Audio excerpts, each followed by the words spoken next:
বৰপেটাৰ সেনা জোৱানৰ সাহসিকতা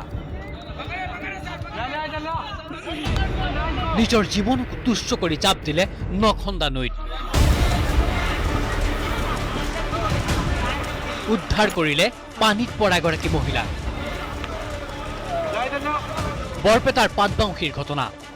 এয়া নখন্দা নৈৰ মাছ পানীত এগৰাকী মহিলা আৰু এজন সেনা জোৱান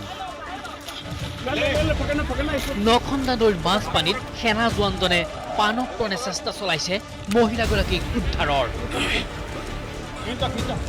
আৰু বহু সময় ধৰি মাছ পানীত টনা আঁতৰাৰ পিছত উদ্ধাৰ কৰিছে মহিলাগৰাকীক সহায়ৰ বাবে আগবাঢ়ি আহিছে আন এজন সেনা জোৱানো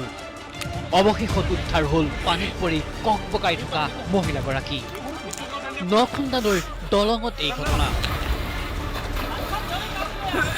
দলঙৰ পৰা নৈৰ পানীত পৰা মহিলাগৰাকীয়ে পানীত পৰি ককবকাই থকাৰ পিছতো উদ্ধাৰৰ বাবে আগবাঢ়ি অহাৰ সাহস কৰিব পৰা নাছিল কোনো লোকে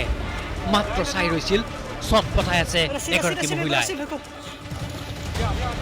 ককবকাই আছে এগৰাকী মহিলাই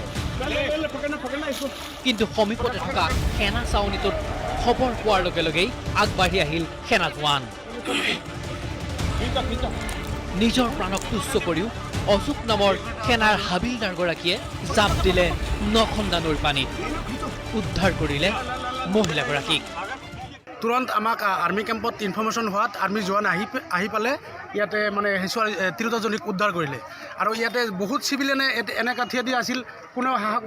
নকৰিলে আৰু আমাৰ এই আৰ্মি জোৱানে আহি তৎপৰত তাক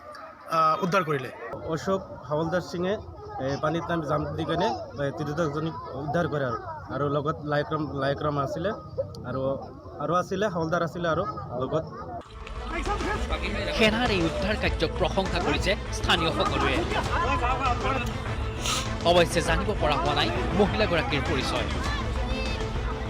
বৰপেটাৰ পৰা Niranjan Das news 18 Assam north east.